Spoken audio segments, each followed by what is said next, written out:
The hail was coming down hard today, and that's not the only mess Central Illinois is dealing with tonight. Good evening, I'm Jen Lask.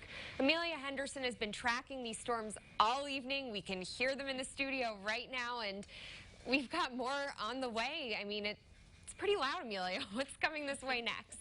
It is pretty loud, to say the least. That video you just showed of that hail coming down, it's kind of what it sounds like here in the studio right now. So we're going to be seeing quite a bit more rain. We already saw about half of an inch. We're expecting maybe just as much as we continue later on tonight. So we did see a slight break in the action, like I mentioned earlier, but now is the next wave here. So it's coming down right now throughout central Illinois, going to be expiring throughout most of the region around 10:30 tonight. But just like earlier, we saw that hail and potentially going to be seeing that as well. So here was that hail coming down from Vine Street in Urbana. Quite a bit of pooling, puddling on those roads as well, which is going to be the same situation for tonight. So if you do plan on going out and about tonight and into the early start of your morning, definitely want to watch out for hydroplaning as that water is just kind of piling up there. Now here's a quick look at future track where it's going to be along I-57 pretty significantly there around 11:30 p.m. So we are not out of the woods yet. Still quite a bit of severe weather is coming down for us. I'll be tracking, of course, all of these storms coming up in my full forecast. But first, Jen, I'm going to go ahead and send things back to you.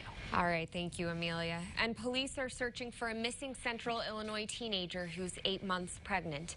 Take a look at this picture. Pekin police say 19-year-old Jordan Berry went missing around midnight. They don't know what she was wearing at the time, but police say Berry's family is worried about her and want to make sure she's okay. If you have any information, contact Pekin Police. We've shared their number on WCIA.com. People gathered in Decatur today to march for peace. The group Pain to Peace, a nonprofit black community advocate group, led the event. People met in Torrance Park early this evening for a march honoring victims of gun violence. The event memorialized more than 24 victims. They marched to the areas where these people were killed.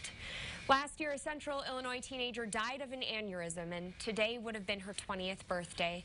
To celebrate, her family released balloons and also sent an important message so others can avoid her fate. WCIA 3's Andy Olson has more. I thought that would be good because she would love that, because that's how her personality was. At 12:30 on Saturday, purple balloons were released in Tolono and in half a dozen other states around the country. They were all for Lacey Moore, who died suddenly last August of an aneurysm. The balloon release allowed her family to heal just a little bit more for her first birthday not with them. It was very relieving. Like, I felt like she was here. I know a part of her lives on because she did give to the Gift of Hope. That part is a heart which was donated to a 10-year-old. The two families haven't met yet. Her mom looks forward to the day they can, and for more news on who else Lacey was able to help. But within the celebration, her family also wants to spread the word of how dangerous vaping can be and how it may have caused this. Doctors told them vaping may have accelerated her aneurysm.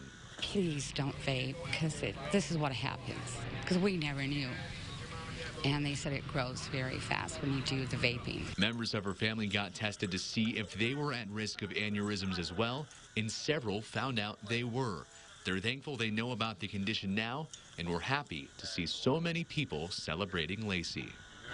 I could never imagine I was ever going to be in this position. But it helps family and friends. In Tolono, Andy Olson, WCIA 3, your local news leader. Lacey's mom says she didn't show any symptoms, but they're encouraging people to know what they are, like anger, mood swings, and headaches. They're hoping Lacey's situation can help others. The Champaign County coroner has identified a woman who died today after a crash earlier this month. It happened on July 2nd west of 980 East on 1000 North in Coles County. Officials say 77-year-old Clarissa Elzy crossed the center line, hitting another vehicle head-on. Illinois State Police and the Champaign County Coroner's Office are investigating the Charleston woman's death. For the third day in a row, Illinois is reporting more than 1,000 new coronavirus cases. Before this Thursday, the state hadn't seen that many positive cases in a day since June 5th. Today, the Illinois Department of Public Health is announcing 1,195 new confirmed cases, including 24 additional confirmed deaths. That brings the state's total to 152,962 cases, including 7,168 deaths. The positivity rate for the past week has risen to 3%. The U of I is trying to prevent socialization this weekend while Greek life leaders are on campus. Greek Reunion is an annual event, and usually hundreds make their way back to school. Several campus-town bars voluntarily closed their doors for the weekend. That includes Red Lion, Cam's, and Joe's Brewery, and they are all worried a mass gathering may cause a big setback in the community. School officials say the reunion doesn't typically reach the magnitude of unofficial, but it's still significant. The bars in campus-town are already under stricter rules, and the city of Champaign put an ordinance in place last week that caps their capacity at 50% and stops anyone under 21 from being in them after 9 p.m. The university, city, and public health all don't want everyone's hard work to get to this point to be in vain. If you want to come back in the fall and you want to have some sort of a student experience, then you got to start practicing the social distancing, the face coverings. There are so many people that are doing a good job, and we don't want just a few to mess it up for everybody else. Public Health says they have people who are physically monitoring the bars, and they're also checking on Champaign and Urbana's downtown bars in case people decide to go there instead. Meanwhile, in Chicago, Mayor Lori Lightfoot is ordering all bars, breweries, and restaurants that serve liquor to close at midnight to try to slow the spread of COVID-19. The city was already ordering those places to stop serving alcohol on site after 11. Now they're ordering them to close entirely by midnight. Curbside pickup and delivery of food will still be allowed past that time. Restaurants without liquor licenses will also be allowed to stay open after midnight. Those that break the rules can be fined up to $10,000 or even be forced to close. Bikers from all across central Illinois came together today to support one message: equality. The Bikers United for Equal Justice and Solidarity ride called on people from all backgrounds and cultures to attend. Organizers say change won't happen unless everyone works together. Monica Jones says she was inspired to host the event because of the connection she felt as a mother seeing George Floyd. I'm a mother, first of all, of 2 black sons, adult males. And when I seen what happened on TV and how he called out for his mother, that just shook me to my soul. And I felt like we had to do something. The group went from Champaign to Decatur, Bloomington, and Springfield, and ended in Peoria.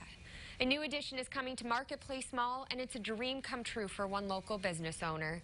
It's a bit rare these days to hear about openings, but WCIA 3's Gabrielle Cook shares how the mall's newest business is not only offering a service, but also a source of inspiration.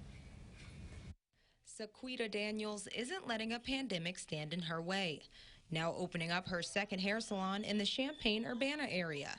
I've been here in Champaign-Urbana for 10 years, and I walked these malls in 10 years. Never in a million years I thought I'd come with a key and open up my own business. Never. The grand opening is more than just a new salon.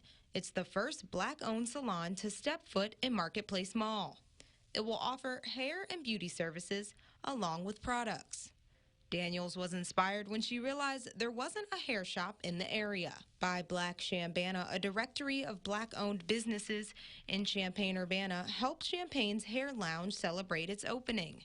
Editor Mariah Madison explains what this means for the community. There are so many hairstylists and nail techs and people in the beauty industry who look up to her and want to have a shop just like her, and she can mentor and get back into the communities and teach girls just how to do what she's done. Her inspiration doesn't stop there. Daniels says she eventually wants to open up her own beauty school. In Champaign, I'm Gabrielle Cook, WCIA 3, your local news leader. The salon is taking appointments for details on scheduling, and you can go to our website, WCIA.com. Small businesses have been hit the hardest during the pandemic, and to help, Champaign Center Partnerships is encouraging people to go local on Saturdays. Let's See You Shop Small has over a dozen businesses partnering with them. The city of Champaign is also letting them open up sidewalk booths so people don't have to go into stores if they don't want to. Earlier this week, the city waived fees for stores opting to do this, and organizers think doing it this way makes the event the most successful for small businesses. I think the sidewalk sale is a great way to do that because it's outside, the weather's nice, you can stay and have a bite to eat at some of your favorite restaurants, and it just gives you something to do and still feel safe doing it. Let's See You Shop Small will continue every other weekend through the summer. The last day will be August 22nd. And from father and son to fire chief and firefighter, the family ties are strong at the Rantoul Fire Department. CI Living storyteller Erin Valley takes a closer look at the fire chief's family tree and its history of volunteer firefighters.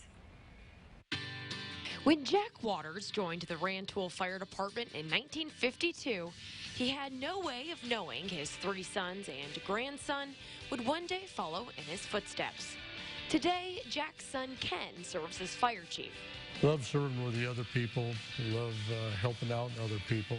His family represents one of many legacies at this fire station. There's a lot of families that are within the department, father, son, grandson.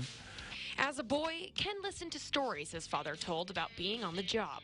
Neat to hear him talk about the different fire calls, different things that happened that was funny, some that wasn't funny. Joining the fire department with his brother in 1975 was a natural step for Ken. And nearly a decade later, in 1984, the third Waters brother joined too. Ken says the fire department has seen significant growth since his father served here. Staff has nearly doubled in size. Today, the Rantoul Fire Department is made up of 33 volunteer firefighters. On the volunteer department, you get a lot of different fields. The volunteers work as plumbers, electricians, linemen, and fuel haulers. Ken himself is an electrician. He says there are lots of jobs with skill sets that transfer over to firefighting. All it takes is a little training and the right gear. And when these volunteers get state certified as a basic firefighter, their uniforms switch from black to brown. In our town, Rantoul, Erin Valley, WCIA 3, your local news leader. To get involved with the Rantoul Fire Department, you can contact Fire Chief Ken Waters. Just head to WCIA.com for the details. And tune into CI Living weekdays at 4 for more of Erin's stories. And with